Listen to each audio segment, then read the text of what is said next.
ബിജെപിയുടെ ഈസ്റ്റ് മണ്ഡലം president Shri VP. അയ്യങ്കുളത്ത്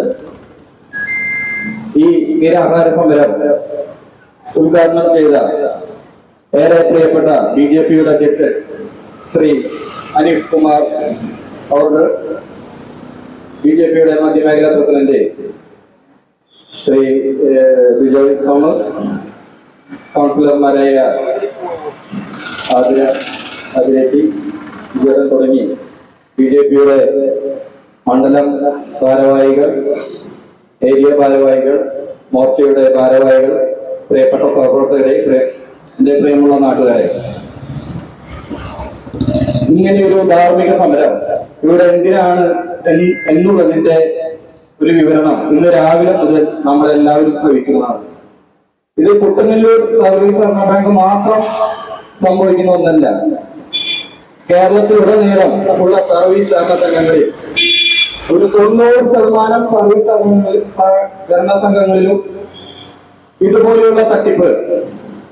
ഈ തട്ടിപ്പിന്റെ പ്രധാന സംഭവം എന്താണെന്ന് വെച്ചാൽ, സാധാരണക്കാരുടെ കയ്യിൽ നിന്ന് അവർക്ക് ചെറിയ ചെറിയ ലോണുകൾ കൊടുത്ത് അവരുടെ 3 സെന്റ് 4 സെന്റ് സ്ഥലങ്ങൾ വാങ്ങി വെച്ച് പരമാവധി ഈടുകൾ അവരിൽ ഒപ്പിട്ട് വാങ്ങി അവർക്ക് ലോൺ കൊടുക്കും. അതൊരു തരുമോ? പിന്നുള്ളൊരു ലോണുണ്ട് വൻകിട ബിസിനസ്സുകാർക്ക് തോന്നിയ പോലുള്ള സ്ഥലത്ത് അവർ പറയുന്ന തുക ലോണായി കൊടുക്കും. അതിന്റെ കമ്മീഷൻ ഇതുപോലെയുള്ള സഹകരണ ബാങ്കിലെ ഡയറക്ടർമാർക്ക് ഓരോരുത്തർക്കും കിട്ടും. എല്ലാ സഹകരണ ബാങ്കിലെ കാര്യങ്ങളല്ല പറയുന്നത്. ഇത് നശിച്ചു പോകണമെന്ന് ഒരാഗ്രഹമില്ലാത്ത സാധാരണക്കാരിൽ പെട്ട ആളുകൾ തന്നെയാണ് ഞങ്ങളും. പക്ഷേ ഇത് സാധാരണക്കാരുടെ ചോരയും നീരും കൊടുത്ത് ഉയർത്തിക്കൊണ്ടുവന്നതാണ് ഈ സഹകരണ. അതിന് ഏതെങ്കിലും വിധത്തിൽ പ്രശ്നങ്ങൾ വന്നാൽ, പ്രശ്നങ്ങൾ നടന്നുകൊണ്ടിരിക്കുകയാണ്, ഇത് വർഷങ്ങൾക്ക് മുന്നേ തുടങ്ങി. പക്ഷെ ഇതൊന്നും കണ്ടുപിടിക്കില്ല. കാരണം ഒരാൾ പ്രസിഡന്റ് ആയി കഴിഞ്ഞാൽ 10-15 കൊല്ലാണ് പ്രസിഡന്റ് സ്ഥാനത്ത്. ഭാരവാഹികളുടെ ഡയറക്ടർ ബോർഡില് ഒരു 10 പേര് 12 പേര് കയറിയ വർഷങ്ങളോളം ഇവർ തന്നെയാണ്. ഇപ്പോഴാണ് അതിലൊരു ചെറിയൊരു മാറ്റങ്ങൾ വന്നത്.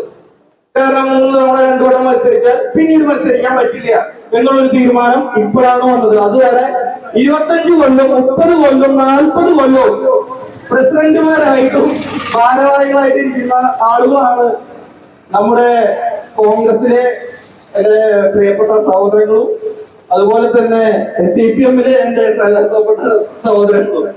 ഈ സഹോദരങ്ങൾ എന്ന് പറയുന്നത് എന്താണെന്ന് വെച്ചാൽ, ഞാൻ കോൺഗ്രസ് പാർട്ടിയിൽ പ്രവർത്തിക്കുന്ന ഒരാളാണ്. ചില രാഷ്ട്രീയ പ്രശ്നങ്ങളും ധാർമ്മികതയുടെ പേരിൽ മാത്രം BJP-യിൽ വന്നത് ഞാൻ ഏറെ സന്തോഷിച്ചുകൊണ്ട് ഇപ്പൊ നിങ്ങളുടെ മുന്നിൽ നിൽക്കുന്നത്. കാരണം ഈ കാട്ടുകള്ളന്മാരുടെ നിന്നും എല്ലാവരുമല്ല, അങ്ങനെ 60% കാട്ടുകള്ളന്മാരുടെ ഇടയിൽ നിന്നും ഇപ്പോൾ രക്ഷപ്പെട്ട് രാജ്യത്തിന് വേണ്ടി, ഈ നാടിന് വേണ്ടി എന്തെങ്കിലുമൊക്കെ ചെയ്യാനുള്ള ഒരു തീരുമാനപ്പെടുന്നത്.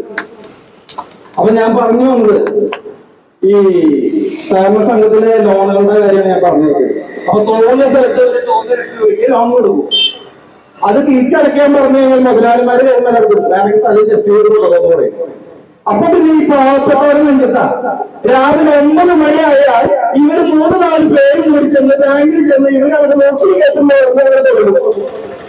അവരെ അവിടെ പലിശിക്കുക വാങ്ങി ഇത് കൊണ്ടടക്കും. കുറച്ച് കാലത്തേക്ക് കുടിശ്ശിക. അത് കഴിഞ്ഞാൽ വീണ്ടും ഇവര് പിന്നും വരും. പിന്നെ അവസാനം ഒരു ചെത്തി പിന്നെ വിറ്റ്. അപ്പൊ ഈ പാവങ്ങളുടെ നെഞ്ചത്ത് കയറി നിറങ്ങി ഈ കുട്ടനെല്ലൂർ സർവീസ് സഹകരണ ബാങ്കിനെ പോലെയുള്ള സഹകരണ ബാങ്കുകൾ തുറന്നുകയാണെങ്കിൽ അതിനെതിരെ ശക്തമായിട്ട് പ്രതികരിക്കാൻ